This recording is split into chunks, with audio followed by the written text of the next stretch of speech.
Section 2.1 deals with inductive reasoning and conjecture. Ooh, that should say conjecture. Now, inductive reasoning is making an educated guess based on many observations. Essentially, this is the scientific method. And a conjecture is the word that we use when we to talk about one of those educated guesses. Now, to disprove someone's conjecture, all you need is a counterexample. A counterexample is that one false example that absolutely destroys someone's conjecture. Here's an example. Educated guess based on observation.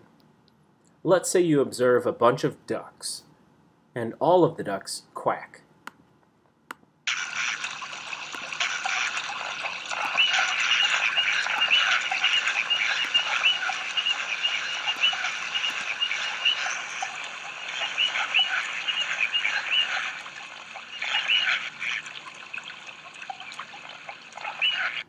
Now, of course, the conjecture that you would make is all ducks quack.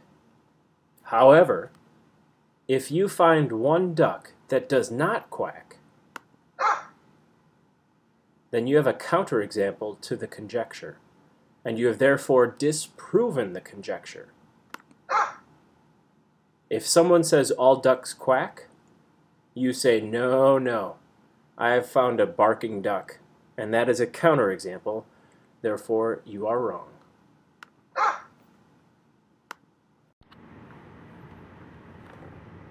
Another example, we're dealing with the so-called triangular numbers. They're called triangular numbers because when formed in an array of dots, they form this nice triangular pattern. And we want to make a conjecture about the next number. Remember, a conjecture is an educated guess based on observations. So here we see we've got 1 dot, then 3 dots, then 6, then 10, then 15. What's the next one? There are a bunch of ways to go about approaching this. One is to figure out what recipe or what method gets me from this step to this step. Well, to get from 1 to 3, I'm adding 2. To get from 3 to 6, I'm adding 3. And likewise, adding 4, adding 5, and I'm starting to convince myself that this is the pattern. Another way of indicating this is I see when I hit this original dot, if I add 2, I get an array of 3. If I add 3, I get an array of 6 total dots. Adding 4 will get me 10. Adding 5 will get me to 15. And so therefore my conjecture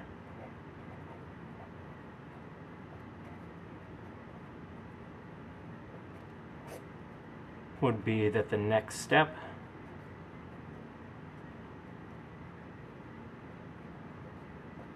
might be, well, if I added 5, I'm going to add 6 to 15. So my guess would be the next step would be 21 dots. For these next couple of examples, we should state whether each conjecture is true or false, and if it's false, provide a counterexample. So first example, the conjecture is the sum of 2 odd integers is even. First, so we need to know sum, we're just adding up 2 numbers. Odd numbers, 1, 3, 5, 7. Integers are all the counting numbers. So we're looking to see that the sum of 2 odd integers is even. Well, remember, conjecture is an educated guess based on observation. So let's try a couple. We could be systematic about it. Let's say 1 plus 3, that's 4. 1 plus 5, 6. 3 plus 5 is 8. We can keep going like this until we finally convince ourselves that this is indeed a true conjecture. True. There we go. Let's try another example. The product of an odd integer and an even integer is odd. Remember, product means we're multiplying 2 numbers together. It's pretty easy to come up with a counterexample here. if I say, let's say, an odd integer is 3, an even integer, let's say 3 times 4. Well, 3 times 4 is 12. And therefore, we have our counterexample. One method of indicating that you've come across a contradiction, you can draw this kind of fun symbol. It looks like two swords clashing. We would say contradiction.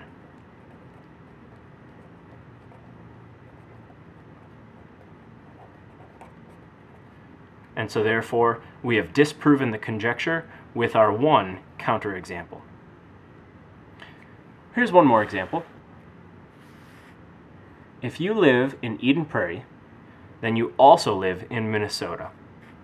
Well, this requires a little bit of assuming on our part. We're assuming that there's only one Eden Prairie, that there are no Eden Prairies in California, let's say. But if we assume that that is true, that there's only one Eden Prairie, clearly Eden Prairie is inside of Minnesota. And so therefore this must be a true statement. Now if we switch this around and say if you live in Minnesota, then you also live in Eden Prairie, then that becomes a false conjecture.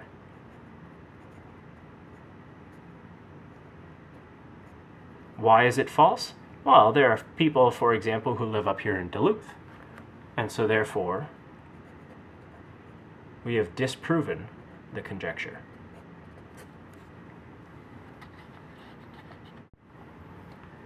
In these next series of examples, it's our job to make a conjecture based on the given information. Now remember, given information is information that is always true. It's given to us as true. So for example, if ABC is a right angle, what might we conjecture? Well, there are a bunch of different things. We could say something like AB is perpendicular to BC. That would be one example of a conjecture that is true based on this given information. We could also say something like the measure of angle ABC is equal to 180 degrees. Now these might feel obvious to you, but again, they are conjectures. They are true statements based upon this given information. Let's try another example. If I say point S is between R and T, what are some different things that we could conjecture?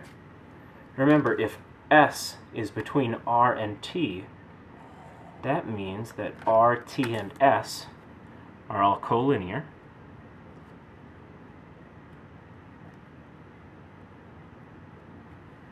And so we could say several things. We could say R, S, and T are collinear. We could also say something like the length from R to S plus S to T must equal R to T. Again, several statements that we could make that are true based on that given information. Lastly, if angle 1 and angle 2 are supplementary, we might conjecture that 1 and 2 form a linear pair. And this is sometimes true. For example, 1 and 2 could be drawn thusly.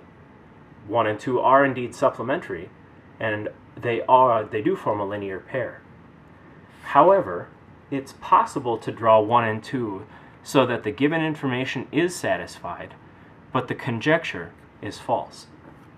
And if that's the case, we would say this is a false conjecture, because it's not always true. Again, the given information must always be true, but the conjecture must be a statement that will also be true. And in this case, it's possible to have a supplementary pair that is not also a linear pair.